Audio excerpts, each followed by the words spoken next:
Hi, my name is Usha Dyer-Raniga and I'm Professor at RMIT University in Melbourne.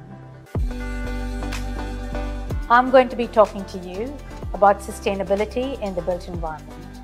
This issue is more urgent now than ever before.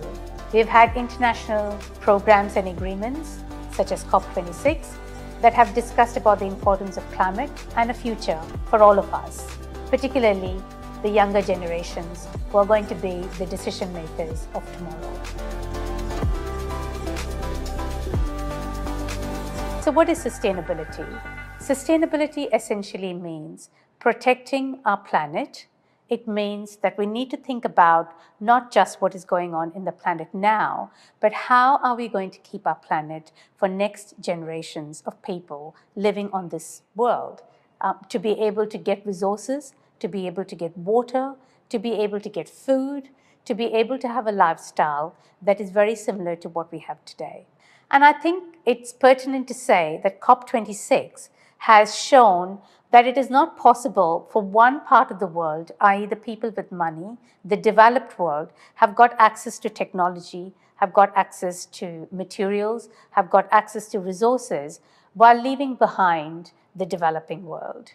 It is really important now, more so than ever before, that we ensure that the resources are there not just for the people who can afford to pay for these resources, but also for the people that cannot afford to pay for them. Beginning to look at how materials could be reused into buildings, and materials could therefore become or come to a point where we're not having to mine virgin materials to make our building blocks now, but we can actually use the existing built environment in the form of urban mining to be able to use these materials over and over again. So we now see that a number of governments in Australia, particularly the state governments across the eastern seaboard, New South Wales, Queensland, Victoria, South Australia, and even Western Australia and Tasmania have now jumped on the bandwagon of circular economy, and circular economy policies and programs have been set up across all these different states and territories. The value of circular economy to Australia was estimated to be $26 billion. So the business proposition, if we move to a circular economy, is quite simple. You can continue to still produce and do the things that businesses normally do, but in the process of doing so, they can also continue to make money and they can grow their businesses. Here in Australia, we're not that far away. We have got, yes, at a state level, we've got different circular economy policies and programs across the different states. And no two states are exactly at the same point, but we're turning things around here as well.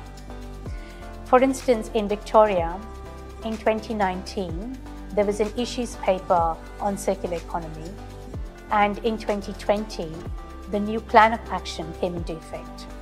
We've also got the Circular Economy Business Innovation Centre here, which is managed by Sustainability Victoria. We've also got now a new authority called Recycling Victoria that is going to work across both the legislation side of waste and circular economy, but also going to be assisting governments, businesses and industry and communities to assist them in their own journey towards circularity. Now that's a future that I'm looking forward to being a part of.